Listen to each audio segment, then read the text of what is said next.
So, you want to buy a new iPhone 12. There's only one rule. Choose wisely.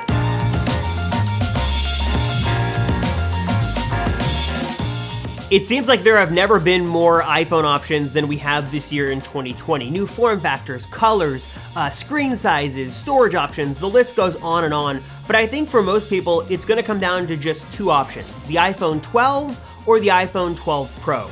These phones are both very similar, but also have some big differences that make the decision a little tough. So in this video, I'm breaking down 10 of the major differences between the iPhone 12, the iPhone 12 Pro, giving you all the information you need to know, and by the end of this video, you will know exactly which one is right for you. And also a huge thanks to Clean My Mac X for sponsoring this video.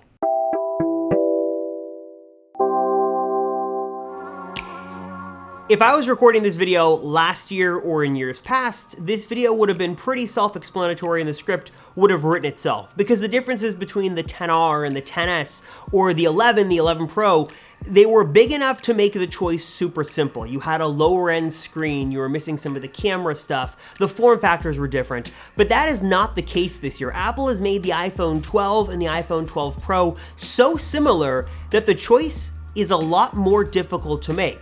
Starting first because the screen sizes and the form factor are pretty much the same. We are saying goodbye to the liquid Retina LCD, one of the biggest complaints of the lower end iPhones in years past. Apple is now unifying all of the iPhone lineup this year with OLED screens across the board, and you now have the highest end Super Retina XDR display in all of the iPhones. In fact, on a spec sheet basis, the iPhone 12 and iPhone 12 Pro seem to have pretty much the exact same display. The resolution is the same, the pixels per inch are the same, the contrast ratio. About the only real difference I could find between these two phones is that the 12 Pro supposedly gets a little bit brighter in typical scenarios than you'd find with the iPhone 12, though this is going to take a little bit more real-world testing to see if this actually makes a big difference. These essentially are the exact same screen, the exact same screen size, and you're essentially getting the same form factor no matter which phone you go with, 12 or 12 Pro. And what I think this is really going to come down to between these two phones is price, because the difference between the 12 and the 12 Pro for the base models is $200. Yeah, if you buy it unlocked, it's $30 more, and there are some weird carrier incentives and specials, but for the sake of simplicity, it's a $200 price difference, which again, makes me way more inclined to recommend the 12 and then try to justify the Pro, because if you kind of look at both phones on the surface, there isn't a whole lot that the 12 Pro gives you that you won't get on the 12. So what exactly are those differences? Well, they start on the surface and with build quality. So the iPhone 12 and 12 mini, those phones are made out of aluminum, while the Pro series is using Apple's surgical grade stainless steel. This is a more premium material, it's heavier, it's a little bit more durable, less prone to scratches and drops and chips.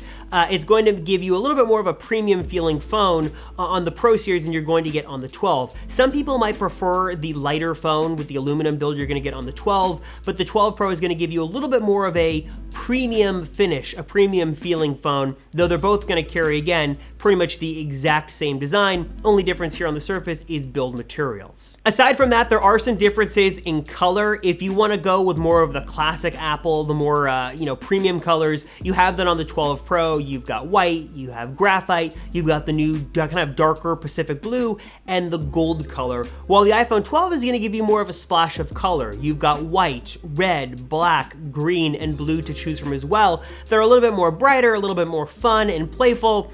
This might really come down, again, of course, to personal preference, but if you want to express yourself with your phone, you want a bit of a splash of color, then the 12 is going to be the way to go. The 12 Pro has great colors, but they're a little bit more dark and a little bit more subdued than what you'd find compared to the 12. Of course, we can't go much further into this comparison without kind of talking about the elephant in the room, the biggest real difference between these two phones, and that is the camera system. Now, first, let me start with the 12, because I think for 85% of people, the only two lenses they're really going to care about is the wide and ultra wide angle lens. And you are getting that slightly improved wide angle lens here. The main shooter, it's going to be a little bit better in low light, going to be able to capture a little bit more light in all scenarios. It's going to be a fantastic option for whatever you want to shoot.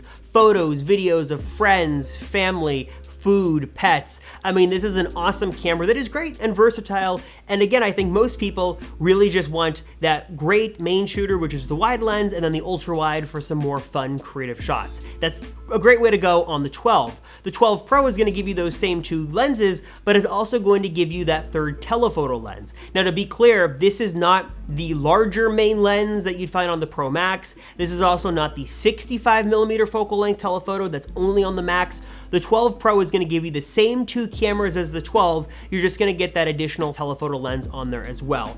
And this, I hate to say this because I hate hearing this in videos, but this is kind of the case here. The usefulness of the telephoto lens is really going to come down to personal preference. I'll give you kind of my own kind of anecdotal evidence here. I have owned an 11 Pro for, the last year, and I've owned the Pro phones in years past that have all come equipped with the telephoto lens.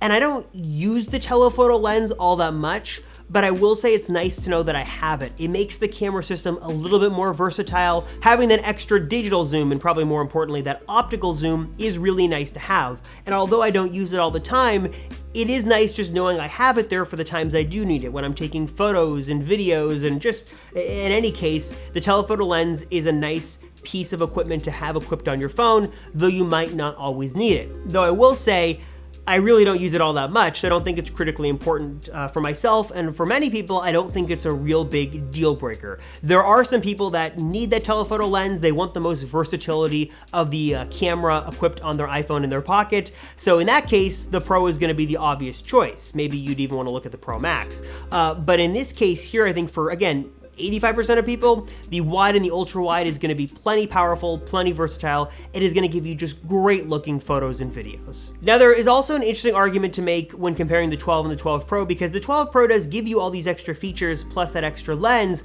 without having to compromise on form factor. You don't have to go down to the 5.8-inch version of the 11 Pro like we had with last year, and you also don't have to go all the way up to the Max, the now massive 6.7-inch iPhone, to get these extra camera features and lenses. You can get an additional lens and get all the other stuff we're going to talk about in the exact same form factor as you get on the iPhone 12, same exact 6.1-inch display. So if you do want those extra features, it's not like you have to sacrifice on portability or form factor. You can get that in the exact same size with the 12 Pro, which is kind of nice. All right, before we continue, a little pro tip here. Regardless of which new iPhone you go for, getting the data from your old iPhone to your new iPhone can be done through iCloud, but it's oftentimes not as simple or as fast as going the old-fashioned way and plugging directly into your Mac. This also gives you a great way to kind of get a second copy of the most important data on your phone.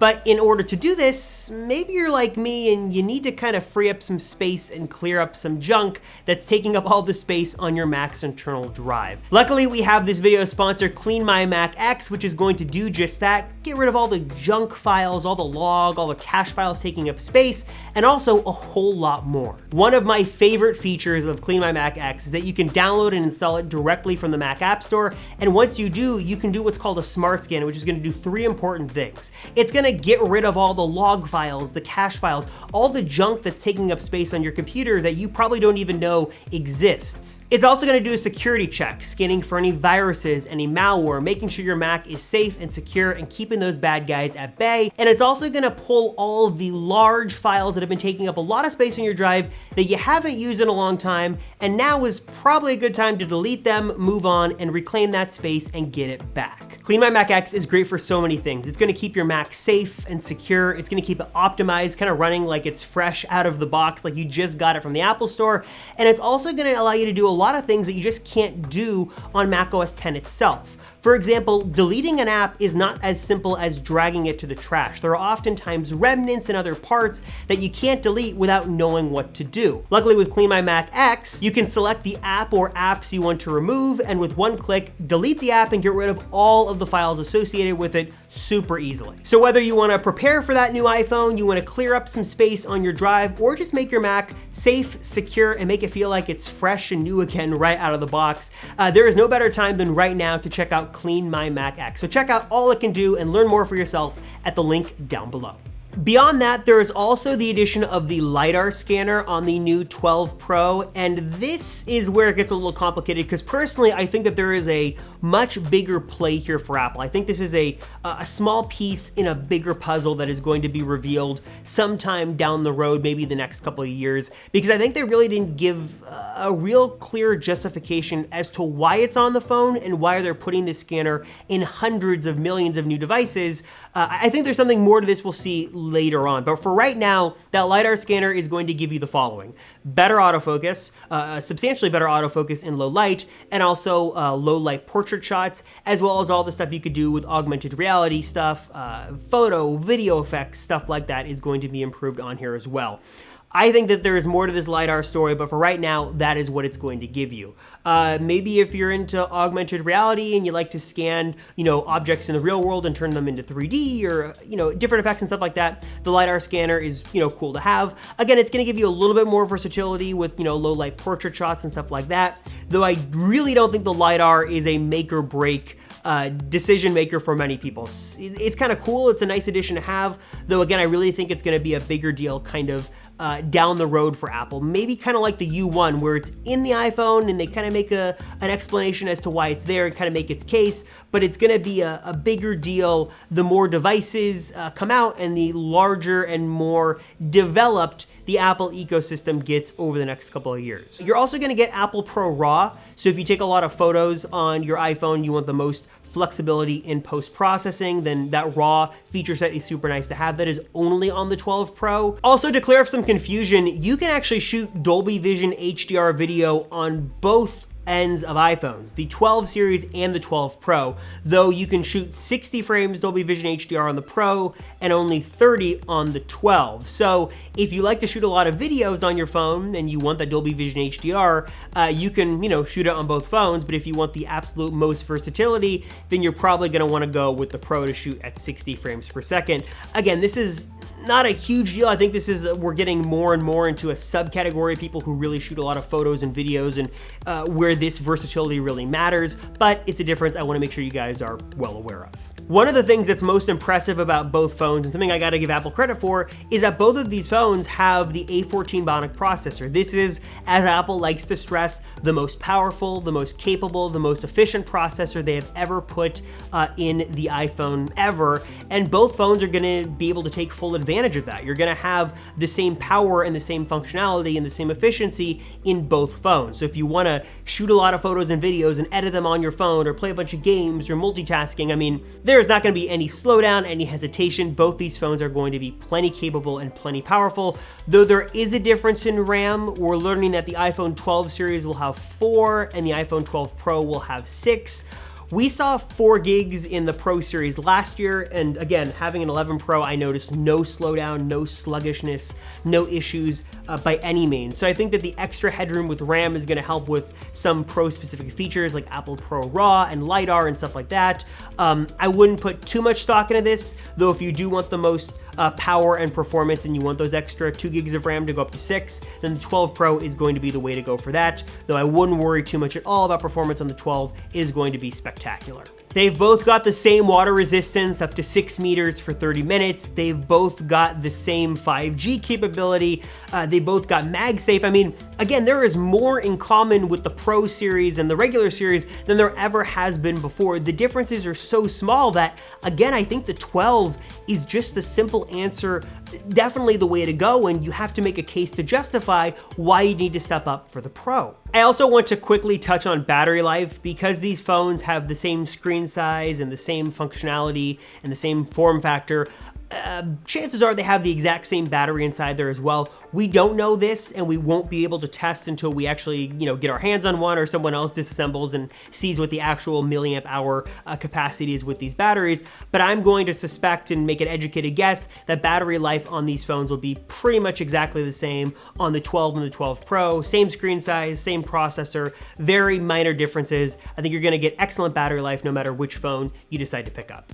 Honestly, I think what it really comes down to is this. If you want the absolute most versatility of a camera in an iPhone, then you're gonna wanna go with the Pro. If LiDAR is important to you and you see the possibilities of it now and in the future, go with the Pro. If you want a more premium feeling iPhone with better materials, go with the Pro. If you can find a way to justify that price difference and you see a value with that phone, then that's going to be the phone for you. But if you're kind of on the fence, if you don't really care about the telephoto lens, you don't care about the build materials, you don't care about the LiDAR scanner, you just want a great phone that can, do a lot of things, take great photos and videos, is plenty fast, plenty capable, and even if you want to bump up the storage a bit and still save some money, then the 12 is going to be a great way to go. If you care about cameras, go with the Pro. If not, save the money, go with the 12, and you will be very, very happy. So what do you guys think? 12 or 12 Pro, which one are you picking up, or are you gonna wait for the Mini or the Pro Max? Personally, I ordered a 12 Pro, think that's gonna be the way to go, and I will report back with my review and findings once these phones finally launch. But in the meantime, let me know what you guys think and which one you're picking up down in the comments below. As always, thank you guys so much for watching. I am Robert Rosenfeld from the Apple Circle, and I will see ya in the next one.